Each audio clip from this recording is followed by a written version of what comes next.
রবিবার দুপুরে কি রান্না করেছি। এখানে হচ্ছে ভাত, আর এখানে করেছি বিউলির ডাল, হিং মৌরি আদা বাটা দিয়ে বিউলির ডাল করেছি।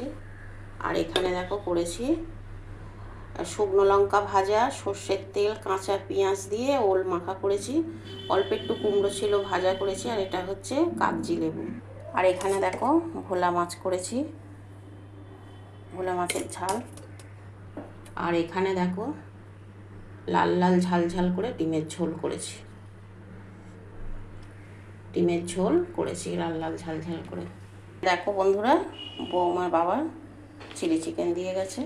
এই যে দিনের মতন ঘরে পাতা টক দই, এই যে জোজোকে দিল। আর এই যে আছে। এটাই হচ্ছে আজকে রবিবার দুপুরে রান্নাবান্না। রান্নাবান্না কেমন লাগলো অবশ্যই কমেন্টে বলবেন। আর ফেসবুক থেকে দেখলে ফলো দিয়ে পাশে থাকবেন, আর ইউটিউব থেকে দেখলে অবশ্যই সাবস্ক্রাইব করবেন বন্ধুরা। সাবস্ক্রাইব করে পাশে থাকবেন ইউটিউব থেকে যদি দেখে থাকেন। তা সবাইকে রবিবার দুপুরের অনেক অনেক ভালোবাসা রইল। টাটা, সবাই ভালো থাকবেন, সুস্থ থাকবেন।